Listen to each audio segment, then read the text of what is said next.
Dios los bendiga muchísimo. Vamos a continuar estudiando los profetas, los libros proféticos juntos. El día de hoy vamos a ver un tema que titula la Biblia, la gloria de Dios, descrita en el capítulo 1 del libro de Ezequiel. Y de manera introductoria, hablando de la gloria de Dios, vamos a leer el Salmo 3, versos 1 al 4. Dice la Biblia: Oh Jehová, ¿cuántos se han multiplicado mis adversarios? Muchos son los que se levantan contra mí. Muchos son los que dicen de mí: no hay para él la salvación de Dios. Mas tú, Jehová, eres escudo alrededor de mí, mi gloria y el que levanta mi cabeza. Con mi voz clamé a Jehová, y él me respondió desde su monte santo. Aquí está la Biblia describiéndonos el corazón de un salmista que era una persona cuyos enemigos no iban a menos, sino iban en aumento. Y además estaban en activo en contra suya, se levantaban en contra de él, lo calumniaban, lo desanimaban, le decían que no iba a tener salvación. Y Dios lo ministra y le da la solución, y empieza él a cambiar su expresión diciendo: Dios es mi escudo y Él es mi gloria. Él es quien da dignidad a mi vida. Él es quien levanta mi cabeza. Y esa gloria de Dios que conoció el salmista, estamos llamados nosotros a conocerla. Una gloria que te permite enfrentar cualquier oposición, que te permite resolver cualquier dificultad e ir a más y no a menos, ir a más siempre con la gloria de Dios. Y vamos a pedirle a Él que venga y nos enseñe a describir su gloria y a poder entenderla y caminar contemplándola. Padre bueno, ¿cuánto necesitamos de ti, Señor? Ven a ayudarnos, Dios, a cada uno, que podamos conocer un poquito de tu gloria, Señor. No hay ser humano, no hay ángel, no hay nada que pueda describir tu gloria de la manera en la que tú mereces, porque es inmensa, Señor. Tu misma creación no alcanza a reflejar lo muy glorioso que eres tú, Señor. Pero enséñanos a ver un poquito de ti, te lo pedimos en el nombre de tu Hijo amado. Amén. En el sur de Irlanda hay una iglesia que tiene numerosas ventanas. Todas ellas tienen vidrieras que representan escenas bíblicas a través de la luz, representadas con paisajes que pasan con vidrios de colores. Y debajo de cada una de las escenas hay un versículo de aquello que está siendo representado. Y sin duda es muy difícil representar cuestiones gloriosas que Dios dejó en su palabra a través de imágenes. Pero había una que era interesante. Tenía un cristal transparente, de tal manera que no había ningún intento artístico de representar nada. Y cuando tú veías a través de ese cristal transparente, al fondo podías contemplar un lago profundamente azul, salpicado de islotes verdes, y también tenía unas montañas por detrás que salía el sol en un amanecer esplendoroso y que iba mostrando un cielo hermoso, y también hacía ver precioso el lago. Y debajo de esa vista a un paisaje precioso que estaba al lado de aquella iglesia, pusieron un versículo que decía: los cielos proclaman la gloria de Dios y el firmamento muestra la obra de sus manos. Como diciendo, Dios se puede expresar a sí mismo de una mucho mejor manera en la que nosotros pudiéramos tratar de representarlo. ¿Quién podrá reflejar su gloria? Mejor solamente ponemos una ventana que deje mostrar un pedacito del cielo reflejado en el lago, de la hilera de montañas que permite ver más majestuoso el sol cuando se levanta, y que Dios mismo, a través de su creación, nos muestre su gloria y cómo el firmamento proclama la obra de sus manos. Y ese Dios que muestra su gloria y que la muestra mejor de lo que la puede hacer cualquier ser humano, se la enseñó a el profeta Ezequiel. Y él narró esa gloria que vio de parte de Dios. Y la narró en el capítulo 1 del libro de Ezequiel. Y vamos a irla describiendo para conocer mejor a Dios. Ezequiel capítulo 1, versos 1 al 3 dice: Aconteció en el año 30, en el mes cuarto, a los 5 días del mes, que estando yo en medio de los cautivos junto al río Quebar, los cielos se abrieron y vi visiones de Dios. En el 5.º año de la deportación del rey Joaquín, a los 5 días del mes, vino palabra de Jehová al sacerdote Ezequiel, hijo de Buzi, en tierra de los caldeos, junto al río Quebar. Vino ahí sobre él la mano de Jehová. Y aquí nos está diciendo de manera inicial estas visiones, esta forma en la que Dios se manifestó a Ezequiel y él la narró en la Biblia para nosotros. Detalles, muchos detalles que nos empieza a mostrar el escenario. Ezequiel era un sacerdote entre los cautivos. Él había sido llevado junto con muchos otros hebreos a Babilonia y fue un hombre inspirado por Dios. Y cuando dice el pasaje en el año 30, muchos interpretan que se refería a la edad de él. Ezequiel tenía 30 años e iniciaba su ministerio como solían hacerlo a partir de los 30 años los sacerdotes, los levitas. Y entonces era el inicio de su ministerio. Y sobre él venía la mano de Dios, que es la única forma de verdaderamente poder transmitir algo que venga de Dios y no de la cuestión humana. Y entonces Dios le da desde el inicio de ese ministerio una visión que cambió por completo su vida y que fue la forma en la que él empezó después a poder profetizar y a decir muchas cosas que vienen descritas en su libro y en la historia de este grande hombre que Dios levantó. Y esa visión declara exactamente cuándo fue, te dice los detalles de la fecha, y algunos teólogos se han puesto a investigar y está fechada esta visión en julio 31 del año 593 antes de Cristo. Y se dice el lugar junto al río Quebar, que era el nombre que se le daba al Éufrates. Y la compañía también se dice, estaba junto a los cautivos, personas que habían caído en esclavitud, que habían perdido su tierra, que ya no estaban en Judá, que ya no estaban en Israel, que estaban bajo el dominio de Babilonia y que se habían escapado del juicio y a quienes Dios les había estado hablando, el remanente de Dios en aquel lugar. Y a esas personas que ya no tenían la nación, que ya no tenían fuerza, que estaban esclavos, que estaban en dificultades, Dios les levantó al sacerdote Ezequiel para que los consolara, les ayudara y les mostró su gloria. Y esa gloria fue algo que Dios decidió manifestarlo en varias visiones que están todas ligadas entre sí. Por ejemplo, Isaías también vio la gloria de Dios, pero no enfocada en sí en la visión que él tuvo a la gloria, sino a la santidad de Dios. Y eso cambió por completo la vida de Isaías. Pero las visiones que tuvo Ezequiel fueron orientadas totalmente a la gloria de Dios. Y vamos a describirlas, vamos a leerlas y vamos a comentarlas. La primera visión, que fue la de los 4 seres vivientes, había viento, fuego y luz que los rodeaban. Ezequiel capítulo 1, versos 4 al 5 dice: Y miré, y aquí venía del norte un viento tempestuoso y una gran nube con un fuego envolvente, y alrededor de él un resplandor. Y en medio del fuego algo que parecía como bronce refulgente, y en medio de ella la figura de 4 seres vivientes, y esta era su apariencia, había en ellos semejanza de hombre. Y aquí está empezando a compartir Dios la primera visión. Había un viento tempestuoso, lleno de energía, lleno de vida, lleno de poder. Recuerda que el soplo de vida es aquello que Dios mandó y que nos permite existir. Pero aquí esa capacidad de Dios de compartir vida se presenta con mucha fuerza, con un viento fuerte, como si fuera un huracán que refleja la enorme capacidad de Dios para traer vida y para cambiar las cosas.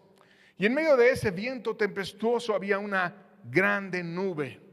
Y ese asunto de la nube en la cual Dios se manifestaba viene en muchas partes en la Biblia. Por ejemplo, Dios se manifestó a través de una nube en el Sinaí. Y Dios también se manifestó a través de una nube en el tabernáculo. Y también llegó Dios en su presencia física en una nube al templo. Y entonces aquí Dios a Ezequiel se le manifestó también con una nube. Sin embargo, lo que caracteriza esta visión que vamos a estar describiendo es que Ezequiel no nada más habla de la nube, sino habla de lo glorioso, de lo que había en el interior de la nube. Dios nos va dando una revelación progresiva de su persona, de su gloria, mientras más avanzamos en la Biblia. Y Ezequiel logra ver el interior, deja ver una descripción más detallada de la gloria de Dios. Y entonces nos empieza a describir toda aquella escena. Había mucho viento y había fuego, que era brillante en extremo, dice el pasaje, como bronce refulgente. Y nuestro Dios es fuego consumidor. Y estaba rodeado de 4 seres vivientes que lo reflejaban bastante bien. ¿Quiénes pueden reflejar más a Dios? Quienes están más cerca de Dios. Como, ¿quién te puede conocer mejor a ti que aquellos que están cerca de ti? Tus hijos, tu esposo, tu esposa, los que viven contigo, saben exactamente cómo eres tú, qué te gusta, qué no te gusta, y conocen muchísimo más de ti, de aquellos que te podemos ver de una manera más lejana. Y entonces Dios refleja su gloria a través de aquellos que estaban muy cerca de Él. Como alguna vez Felipe el apóstol le preguntó a Jesucristo por el Padre. Le dijo Felipe: Señor, muéstranos al Padre y nos basta. Y Jesús le respondió: tanto tiempo hace que estoy con vosotros y no me has conocido, Felipe. El que me ha visto a mí, ha visto al Padre. Como pues tú dices, muéstranos al Padre y nos basta. Como diciendo, yo estoy tan cerca del Padre que si me ves a mí, ves al Padre. Entonces aquí Dios nos muestra su gloria a través del reflejo que esa gloria había en 4 seres vivientes. Y es interesante que había 4. Y ese número 4 se repite en la Biblia muchas veces. Por ejemplo, había un David y sus 3 valientes. Había Jesucristo con sus 3 más cercanos o avanzados discípulos, Pedro, Jacobo y Juan. De nuevo eran 4. El tabernáculo donde se manifestaba la presencia manifiesta de Dios estaba rodeado de las 12 tribus, pero no estaban de una manera desordenada rodeándolo, sino que había 4 grupos de 3 tribus cada uno, al norte, al sur, al este, al oeste. De nuevo, 4 equipos. Había 4 evangelistas que hablaron de la gloria de Jesucristo y del gran mensaje que Él tenía para nosotros. Y en lo natural hay muchas referencias que hacen precisamente, que hace la creación sobre el número 4. 4 estaciones del año, 4 fuerzas fundamentales, la gravedad, el electromagnetismo, la nuclear débil, la nuclear fuerte. Y todo esto refleja la plenitud de Dios. Y en medio de todo eso había uno que era semejante al hombre, y vamos a describirlo más adelante. Pero también en los 4 seres vivientes había semejanza al ser humano, como diciendo, hay algo que refleja en ellos la gloria de Dios. Y dentro de cada uno de ellos, el número 4 estaba presente. Y vamos a seguir leyendo. Ezequiel 1, versos 6 al 8 dice: cada uno tenía 4 caras y 4 alas, y los pies de ellos eran derechos, y la planta de sus pies como la planta de un pie de becerro, y centellaban a manera de bronce muy bruñido, y debajo de sus alas, a sus 4 lados, tenían manos de hombre, y sus caras por los 4 lados. Y de nuevo ves el número 4 presente: 4 caras, 4 alas, que se manifestaban en los 4 lados, es decir, hacia los 4 puntos cardinales. Y ellos podían influenciar su entorno, como Dios nos mandó a nosotros a ser la sal de la tierra, afectarlo todo, no solamente hacia un lugar, sino a cualquier lugar. Ellos reflejaban la rectitud de Dios. Sus pies eran derechos, eran firmes, estaban enfocados a producir, a trabajar. Su forma de caminar refleja con firmeza a Dios, y sus caminos eran de luz, porque dice que centellaban como bronce bruñido, que quiere decir reluciente. Y ellos trabajaban en conjunto y no desistían en nada cuando emprendían algo. Versos 9 y 12 de Ezequiel 1 dice: las alas se juntaban el uno al otro y no se volvían cuando andaban, sino que cada uno caminaba derecho hacia adelante. Más adelante en el verso 12 dice: y cada uno caminaba derecho hacia adelante, hacia donde el Espíritu les movía que anduviesen. andaban y cuando andaban no se volvían. Y de nuevo te está diciendo cómo operaban esos 4 seres vivientes que reflejaban la gloria de Dios. Trabajaban en equipo. Si estando tan cerca de Dios, 4 seres poderosos, muy poderosos, trabajaban en equipo y por eso, dependiendo de Dios y trabajando en equipo, podían transmitir su gloria. Imagínate cuánto tú y yo no debemos de trabajar en equipo. Cuánto la iglesia no debe de trabajar en equipo entre nosotros y con Dios. Al decir Dios que la iglesia es un cuerpo, quiere enfatizar que estemos unidos. Y la Biblia dice muchas veces ese tipo de principios. 1 hará huir a 1000 y 2 a 10,000. Y cuando hay una unidad, hay una multiplicación de la fuerza. Y donde estén 2 o 3 reunidos en mi nombre, allí estoy yo, dijo el Señor Jesucristo. Y ellos estaban unidos. Y la gloria de Dios es para que estemos unidos. Y cuando ellos andaban, no se volvían, o sea, eran perseverantes. Si el Espíritu los llevaba a algún lugar, nada los detenía. Iban exactamente al lugar donde Dios quería que ellos fueran. De tal manera que reflejan bien a Dios. Porque Dios se le conoce en la Biblia como a Jehová de los ejércitos. Aquel que no ha perdido ninguna batalla. Aquel que nunca se acobarda. Aquel que no vuelve. Aquel que no empieza las cosas y las deja tiradas, espantado, yéndose. Sino que aquel que inicia algo y persevera en eso hasta que alcanza todo lo que Él desea. Y Dios quiere enfatizarnos esta verdad porque Él quiere que no tengamos un énfasis en las emociones que suben y bajan o en cualquier otra cosa que no sea Él. Porque la razón por la cual los 4 seres vivientes eran firmes, eran estables y cuando emprendían no paraban hasta que el Espíritu los guiaba a otra cosa, es que nosotros dependemos de un Dios, como ellos que rodeaban a Dios. Y ese Dios es una roca firme, estable.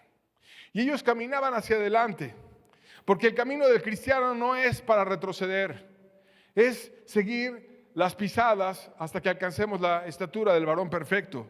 Es caminar en aquello que Dios nos pide, no es dar un paso adelante y otro atrás. No es estar eternamente aprendiendo y nunca llegar al conocimiento de la verdad. No es ser niños por siempre, sino es madurar y estar en un crecimiento, no atorados en lo mismo, sino yendo a más, como Dios merece y como su gloria merece que lo hagamos. Y ellos eran guiados por el Espíritu e iban a donde el Espíritu les decía que fuesen, guiados por Dios, oyendo la voz de Dios, dependiendo de Dios. Dios nunca te va a guiar de reversa. Dios nunca te va a guiar a un lugar donde entres todo miedoso y salgas huyendo. Dios te va a guiar a conquistar, no a dejar las cosas a medias. Dios te va a guiar a bendecir, a glorificarlo en aquello que hagamos nosotros. Y si andamos de su mano, nos va a llevar en triunfo siempre.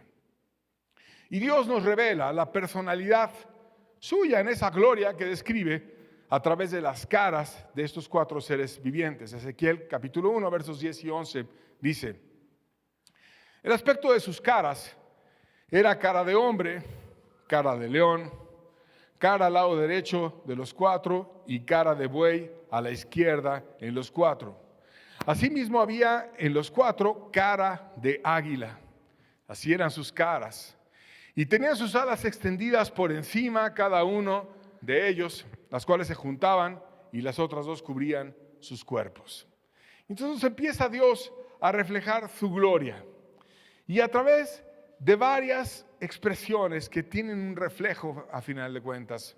Cara de hombre, que refleja la sabiduría y la inteligencia, porque sin duda el hombre es superior en la creación al resto. Refleja la empatía, refleja la sensibilidad, como Cristo, que cuando vio a una mujer que había perdido a su esposo y que luego había perdido a su hijo, lloró y tuvo empatía y nos transmitió un sentimiento. El versículo más corto de la Biblia, Jesús lloró, y nos deja ver muchas cosas de ese precioso ser que se reflejaba en aquella gloria que describió Ezequiel.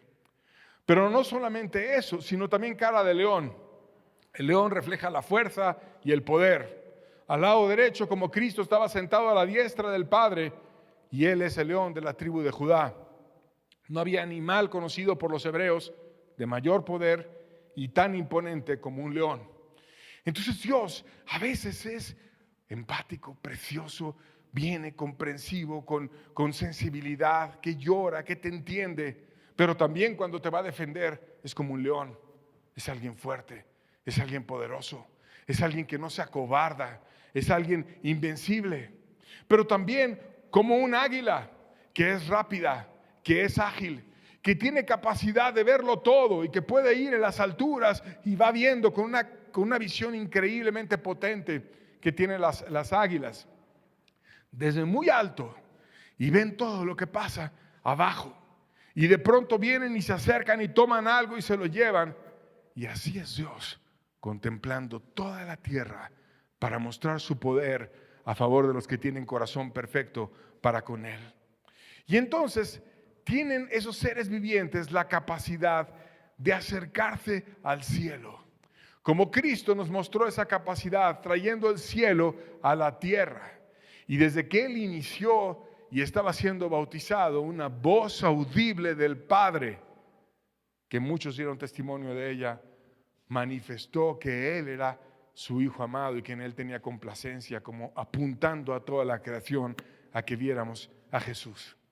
Pero también había otra cara de buey o de toro que refleja el trabajo, la resistencia, la perseverancia, la constancia. Como aquel animal que estaba puesto en una yunta y que empezaba a trabajar y a jalar y a empujar y a trabajar y a esforzarse, aún en el sol, aún en un día árido, aún cuando la tierra estuviera dura y había que romperla, etcétera, no importa, persevera, no se mueve, se va derechito. Como cuando Cristo dijo, rogad al Señor de la mies que envíe obreros a su mies. Y Él también viene y se refleja con aquellas personas que quieren trabajar en su reino y reflejar su gloria manifestada de esa forma, en la constancia, en la perseverancia, en el esfuerzo. Y aún utiliza semejanzas Dios para describirnos a estos seres. Versos 13 y 14, vamos a seguir entendiendo el pasaje. Dice, en cuanto a la semejanza de los seres vivientes, su aspecto era como de carbones de fuego encendidos, como visión de hachones encendidos que andaba entre los seres vivientes. Y el fuego resplandecía, y del fuego salían relámpagos. Y los seres vivientes corrían y volvían a semejanza de relámpagos. Aquí está como que describiendo a los 4 seres vivientes y te está diciendo que andaban en medio del fuego.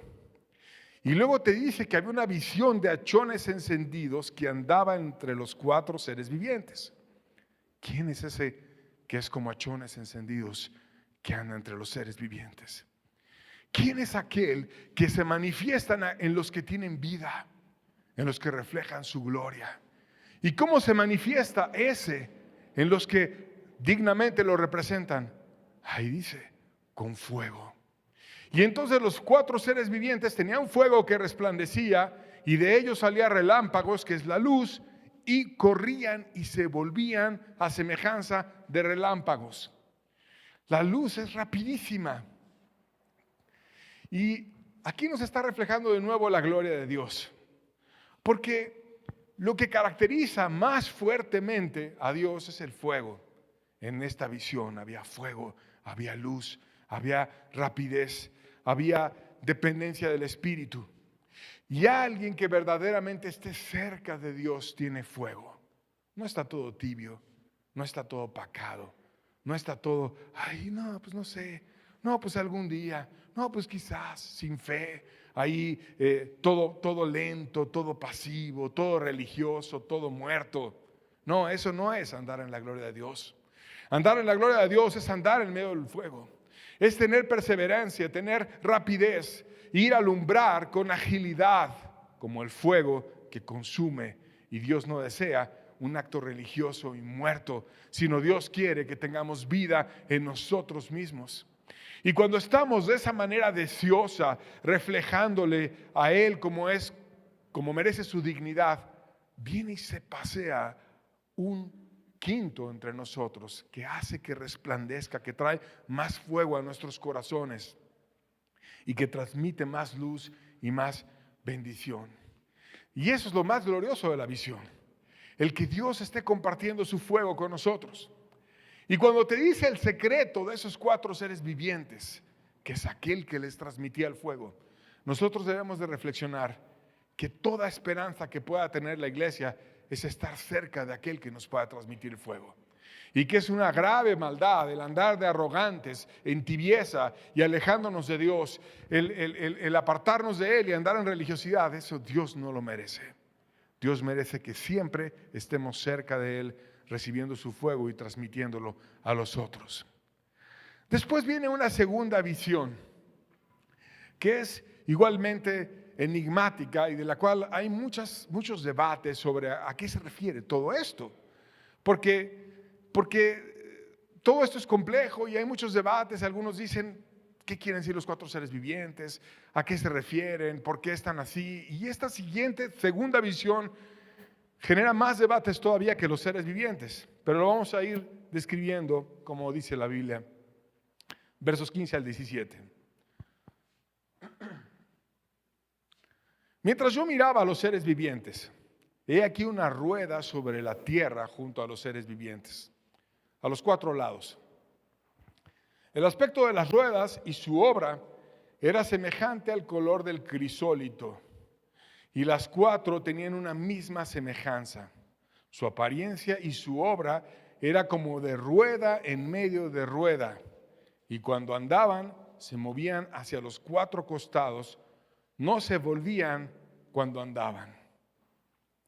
Y aquí nos está diciendo una especie de mecanismo que iba sincronizado con los 4 seres vivientes. Y te dice que era como de un color amarillo verdoso, que es el crisólito, que es una piedra preciosa.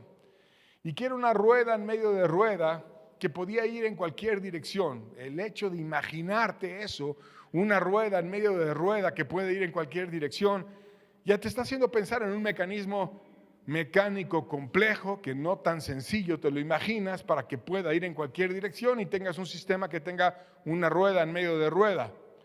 De hecho, algunos autores antiguos dijeron, no, eso no es posible. Sin embargo, si te pones a pensar, Dios lo dejó en su palabra y hay un sistema así. Y la rueda es precisamente aquello que distinguió a las civilizaciones humanas y trajo el progreso. La parte humana usada por Dios que permitía tocar aquello celestial que era enviado por Dios a través de los primeros 4 seres vivientes, que eran querubines, y que bajaba con las ruedas a la tierra.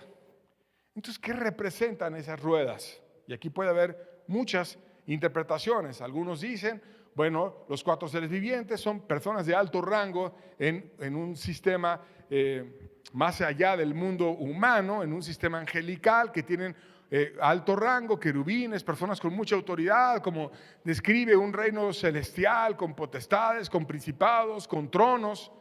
Y luego las ruedas representan a seres de menor autoridad, pero que finalmente hay una dependencia de ellos.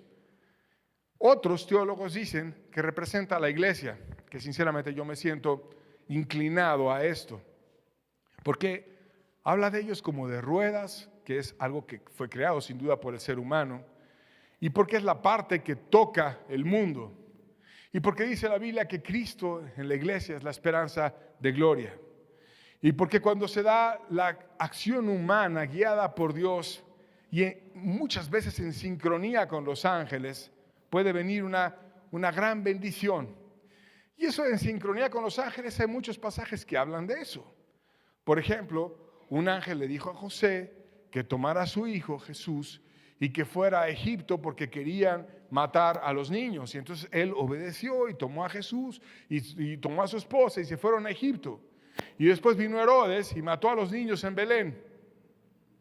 ¿Qué vemos aquí? Que el cielo operó junto con la tierra para salvar la vida de Jesucristo y que después Él salvara la nuestra.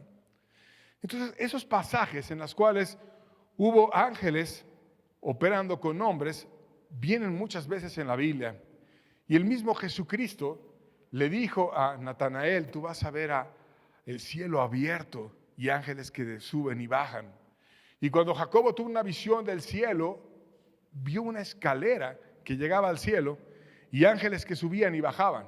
Entonces de nuevo te da la idea de un reino sincronizado con otro, aquel donde Dios dirige por completo en el reino celestial y aquel en el cual estamos nosotros motivados a traer su reino, como Cristo dijo, venga tu reino, y nos enseñó en el Padre Nuestro orar de esa manera.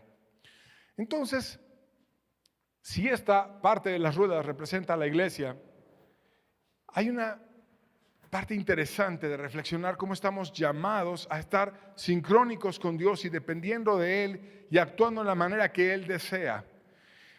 Las ruedas tenían claridad, fuerza, guía, espiritualidad y además eran imponentes. Versos 18 al 21 dice: y sus aros eran altos y espantosos, llenos de ojos alrededor en las cuatro. Y cuando los seres vivientes andaban, las ruedas andaban junto a ellos. Y cuando los seres vivientes se levantaban de la tierra, las ruedas se levantaban.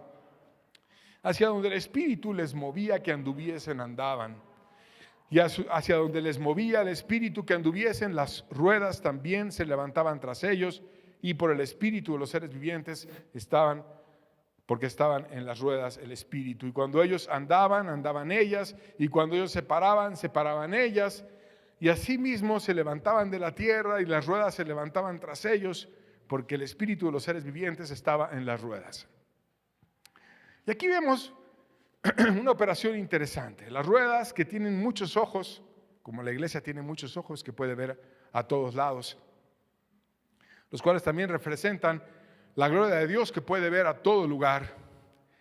Y también dentro de este complejo mecanismo, que muchas veces la iglesia es compleja, puede hablar muchos idiomas, puede tener muchas culturas, puede tener muchas diferencias. Hay uno que es el que sincroniza todo, que es el que hace que la iglesia tenga sincronía y que es el que hace que el cielo y la tierra tengan sincronía, porque hacia donde se movían los seres vivientes, se movían las ruedas y lo que había en común entre ellos es el Espíritu. Y eso nos debe de llegar a una reflexión de que Dios desea que siempre andemos en el Espíritu. Y que si verdaderamente estamos dependiendo de Él, nos podremos mover hacia donde su reino lo quiere. Hacia donde Dios movió a ángeles, hacia donde Dios movió a otras partes en la iglesia, hacia donde Dios está moviendo su reino. De tal manera que lo que permite la unión verdadera entre todo creyente, esté en la tierra o esté en el cielo, donde sea, es Dios. Y cuando está esa unión, el Espíritu de Dios en un creyente, no importa su cultura, no importa su idioma, no importa su idiosincrasia, sino importa si ya se rindió a Dios, puede haber una sincronía. Y esto te pasa cuando conoces a personas de otros lugares, a lo mejor con una cultura muy diferente. A lo mejor con una profesión y con un estudio muy diferente al tuyo, con una vida muy distinta, pero hay algo en él y hay algo en ti que te motiva a buscar a Dios. Y Él es el que pone en sincronía todo y el que genera una unión entre la tierra y el cielo. Y esa unión la trajo en el libro de Ezequiel y algún día la va a traer cuando nosotros partamos de este lugar y nos ponga Dios en sincronía con aquel mundo precioso al cual Él nos llama. Él es el que guía todo el universo y Él es aquel de quien debemos de depender para estar sincronizados con su creación. Nosotros somos llamados a ser miembros los unos de los otros y el que es el aceite, el que permita que pueda haber esa sincronía es Dios, como dice la Biblia en Efesios 4. O también cuando dice un cuerpo, un espíritu, como también fuisteis llamados en una esperanza, una vocación, un Señor, una fe, un bautismo, un Dios y Padre de todos y sobre todos y por todos. ¿Y quién es el que trae esa unión? Su Espíritu. Por eso Dios nos llama a estar en el Espíritu. Y cuando andamos en el Espíritu, no andamos en la carne, ni andamos en las pasiones, ni andamos en egoísmos, ni andamos en lo que nos interesa egoístamente, sino andamos en su propósito y nos hace parte Dios de un sistema precioso en el cual Él bendice, como lo hacía en la visión cuando el Espíritu estaba sobre las ruedas. Y después viene una tercera visión o una tercera sección de la visión. Ezequiel 1, versos 22 al 23, dice: y sobre las cabezas de los seres vivientes aparecía una expansión a manera de un cristal maravilloso, extendido encima sobre sus cabezas, y debajo de la expansión las alas de ellos estaban derechas, extendiéndose la una hacia la otra, y cada uno tenía 2 alas que cubrían su cuerpo. Y aquí te está revelando una parte muy importante: el cielo. Un cielo hermoso, como un cristal maravilloso. Como Juan lo describió en el Apocalipsis, precioso, como un mar de cristal. Y estaban los 4 seres vivientes, el cielo abierto sobre ellos, ellos cubriéndose con las alas, el cuerpo, y también volando, además de cubrirse. Y de nuevo Dios nos refleja que estamos llamados a un sacerdocio personal, a cubrirnos nosotros mismos y a estar llamados hacia lo celestial. Y siempre estaremos llamados a no caer, sino a andar en su gloria y dependiendo de aquello que Él desea para nosotros, asumiendo el sacerdocio personal del creyente, teniendo responsabilidad los unos para con los otros. Y Dios nos llama entonces a tener esa sincronía. Y en esta imagen de la gloria de Dios, lo que nos está diciendo es el cielo, los ángeles, los hombres, todos actuando en sincronía. Como te decía que Jesucristo le dijo a Natanael: de cierto te digo que de aquí en adelante veréis el cielo abierto y los ángeles de Dios que suben y descienden sobre el Hijo del Hombre. ¿Y por qué pasaba eso con Cristo? ¿Por qué Cristo traía tantos milagros? ¿Por qué el cielo descendía en bendiciones y los ángeles subían y bajaban y traían un milagro, otro milagro, una bendición, otra bendición? ¿Por qué pasaba eso? ¿Cómo hacerle para tener una vida así? Bueno, lo que hay que hacer es simplemente lo que dice el pasaje: andar en el Espíritu, ser guiados por Dios, obedecer aquello que Dios quiera para tu vida, aquello que Dios te motive a hacer. Y si hacemos esa dependencia de lo que Dios quiera para mí, leer su palabra, andar en el Espíritu, orar, ser amigos de Dios, caminar con Él, entonces Dios va a ir poniendo en sincronía todo y va a abrir el cielo y va a enviar ángeles y va a traer visiones y va a traer gloria y va a traer mucha bendición para cada uno de aquellos que estemos dependiendo de su Espíritu. Y eso es lo que une el cielo y la tierra y lo que sincroniza absolutamente todo. Estaban ellos sincronizados con Dios en el cielo, versos 24 al 25, lo seguimos enfatizando. Dice: y oí el sonido de sus alas cuando andaban, como el sonido de muchas aguas, como la voz del Omnipotente, como ruido de muchedumbre, como el ruido de un ejército. Cuando se paraban, bajaban sus alas, y cuando se paraban, bajaban sus alas, y se oía una voz arriba de la expansión que había sobre sus cabezas. Y entonces te empieza a describir algo gloriosísimo que ocurría ahí, y cómo ellos ya empezaban a reflejar incluso el ruido de Dios, el sonido de Dios, la voz de Dios, y ya no es un ángel el que te habla, sino es Dios que te habla a través de esa persona, y no es un hombre el que te habla, sino es Dios que te habla a través de esa persona, y es Dios manifestado en todo aquello que le lleva gloria a Él, y llevan su mensaje. El cielo abierto por completo. Y empieza a tener sentido muchos pasajes, como cuando te refleja la gloria de Dios en Hebreos 1 y te dice cómo Cristo es aquel que fue sentado a la diestra del Padre y que iba a estar ahí hasta que los enemigos fuesen puestos a sus pies, y cómo nos llama a nosotros y a los ángeles a ser espíritus ministradores y estar a su servicio a favor de los santos y a traer su salvación. Y la visión, yo sé que es compleja, yo sé que si no te gusta reflexionar, a lo mejor la verás como demasiado simbólica, pero viene en la Biblia y tiene mucha gloria detrás de todo eso, y Dios nos llama a depender de Él y a caminar con Él y a estar cerca de Él y a meditar en todo esto para crecer junto a Él. Dios en el cielo supervisaba y bendecía los hechos de lo que pasaba en aquella toda visión gloriosa. Versos 26 y 27 de Ezequiel 1 dice: y sobre la expansión que había sobre sus cabezas se veía la figura de un trono que parecía de piedra de zafiro, y sobre la figura del trono había una semejanza que parecía de hombre sentado sobre él.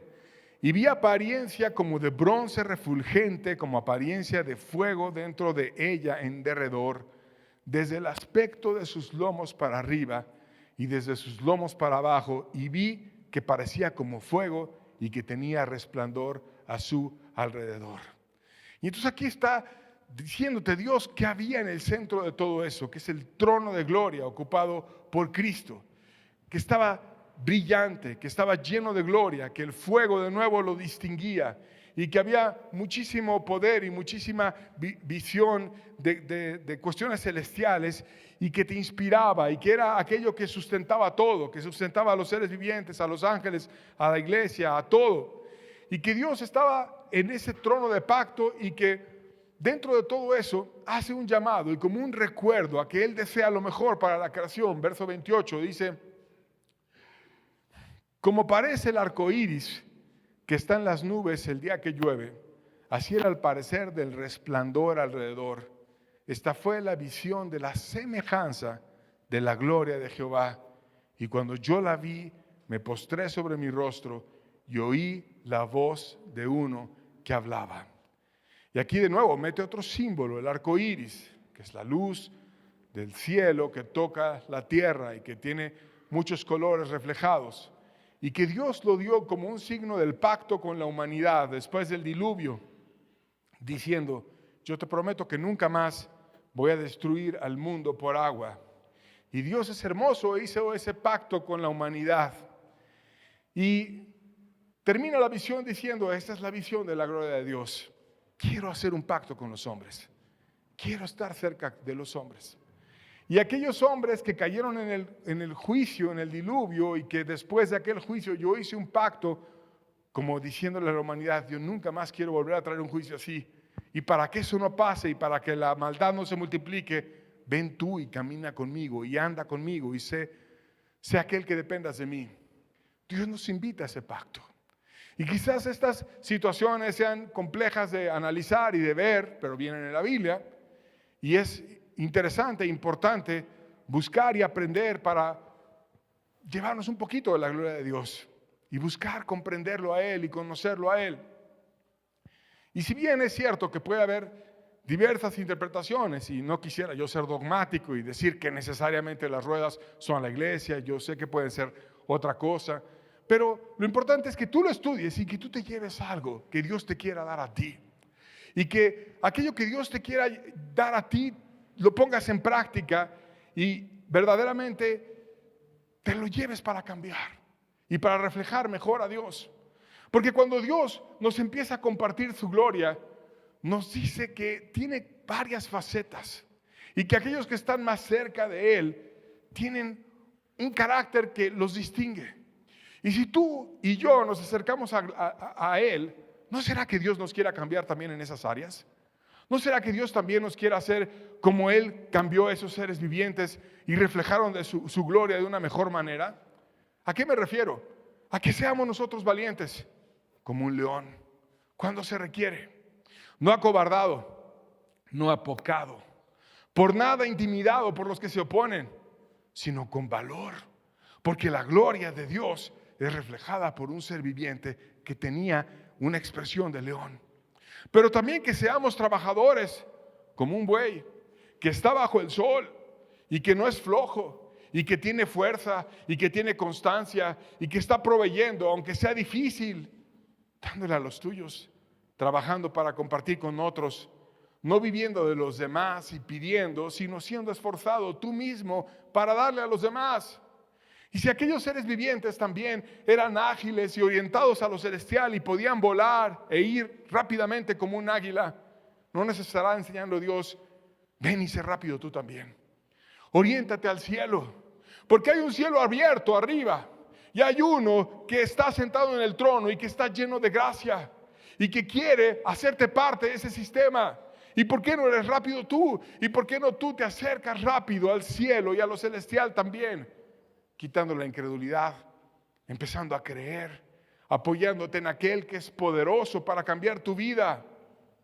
Y que tu rostro de hombre sea un rostro con humildad, con empatía, con sabiduría, con compasión, ayudando a las demás personas. No sea que tú también seas tentado y caigas, y que puedas reflejar de esta manera la dignidad de la gloria de Dios. Y hay un arco iris, hay una forma que une el cielo y la tierra, hay un pacto que Dios quiere traer contigo en esa gloria. Hay una forma en la que Dios te quiere hacer parte de su sistema, en la cual Él nos guíe, Él nos una, Él nos haga dependientes el uno del otro y nos lleve a caminar junto a Él y en sincronía con los demás. Cristo en la iglesia, la esperanza de gloria. Si te conviertes mostrándote tal cual eres, Dios te va a mostrar su gloria y te va a cambiar. 2 Corintios 3, versos 16 al 18 dice: pero cuando se conviertan al Señor, el velo se quitará. Porque el Señor es el Espíritu, y donde está el Espíritu del Señor, allí hay libertad. Por tanto, nosotros todos, mirando a cara descubierta como en un espejo la gloria del Señor, somos transformados de gloria en gloria en la misma imagen como por el Espíritu del Señor. ¿Qué es todo esto? Pues a lo que quiere decir es que nos presentemos sin soberbias, nos presentemos tal cual somos delante de Dios y veamos su gloria con nuestra realidad. Y si la gloria de Dios es que hay un pacto de luz reflejado en el arco iris, ¿cuál es mi realidad? ¿Tengo yo ese pacto o no lo tengo? Si la gloria de Dios es que hay una fuerza de carácter como de un león que no se acobarda, ¿y yo cómo soy? Cuando vienen los problemas, ¿me acobardo o no me acobardo? Y si la gloria de Dios es que hay que trabajar como un buey que se pone en el campo y que no suelta la yunta y que está esforzado, ¿y cómo soy yo? ¿Dejo todo aventado o trabajo en aquello que Dios desea que yo trabaje?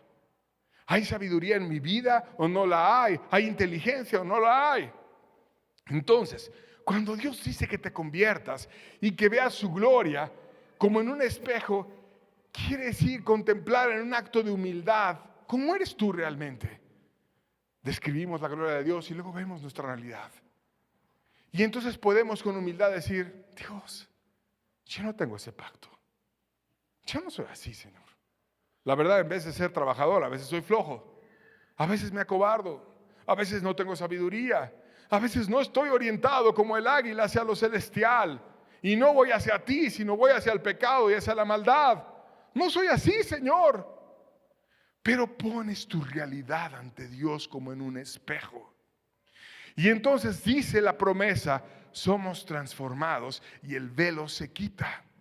Y esas cosas que ves como que a medias, que cuando las lees son complejas aún de explicar, y que muchos en vez de tratarlas de explicar mejor brincan el pasaje y ya nunca hablan esos textos, pero vienen en la Biblia. ¿Y qué vamos a hacer? ¿No hablar de ellos? O buscar hablar lo que la Biblia habla e invitarte y decir: Dios te puede quitar el velo y Dios te puede llamar a ser como Él. Y si vamos y vemos la gloria de Dios y decimos: qué lejos estoy yo de todo esto, yo no estoy en sincronía, yo no estoy andando en el Espíritu, yo no soy como Dios desea, pero pones en humildad tu realidad, de repente lo que medio ves, Dios te lo pone más claro, Dios te quita el velo y Dios te transforma.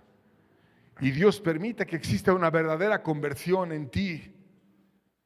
Porque donde está el Señor, que es el Espíritu, hay libertad. Y Dios trae esa libertad a ti. Y puedes mirar a cara descubierta la gloria del Señor. Siempre será como algo complejo, como algo difícil, como una curiosidad teológica, hasta que te pones en el espejo y vas en humildad a Dios. Y Dios lo manifiesta y lo revela a ti. Vamos a concluir con el Salmo 24, versos 5 al 7. Dice: Él recibirá la bendición de Jehová, la justicia del Dios de salvación.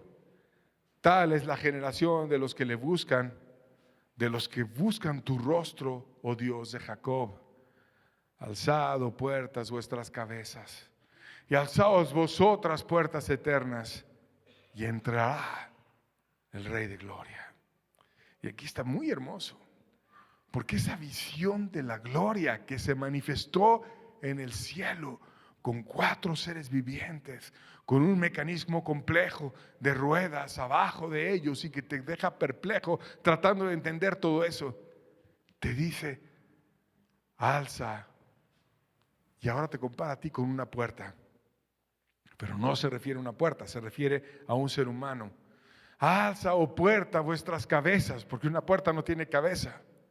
Entonces ahora es otra figura y te dice que tú eres una puerta y que voltees a ver la gloria de Dios y que te levantes, puerta eterna, porque somos seres eternos. Y es tiempo de que nos levantemos, que abramos la puerta de nuestro corazón. ¿Y qué dice este pasaje hermoso? Entrará el Rey de Gloria. Y entonces la gloria ya no va a estar en el cielo, ya no va a estar en una nube, ya no va a estar reflejada con seres vivientes y con cuestiones complejas, sino va a estar en tu corazón. La gloria de Dios en ti, ya no lejana, en ti. ¿Por qué no buscamos esa gloria? ¿Por qué no perseveramos hasta que Dios verdaderamente esté en nosotros? Alzado puertas vuestras cabezas y vosotras puertas eternas y entrará el Rey de Gloria. Es una promesa. Vayamos a Él, abramos nuestro corazón y busquemos que su gloria venga a nosotros. Y su gloria cambiará nuestras vidas, nuestras familias y nos hará nuevos por completo. Nos dará vida y nos llenará de su bendición. Y la próxima semana vamos a hablar cómo podemos tener esa vida que Dios viene a traer sobre nosotros. Y el pasaje dice una promesa: entrará el Rey de Gloria. Ya no en el cielo, ahora en tu corazón. Busquémoslo, pongámoslo en práctica y Dios va a hacer maravillas en nosotros. Con esto terminamos. Dios les bendiga. Estamos despedidos. Que tengan buena tarde.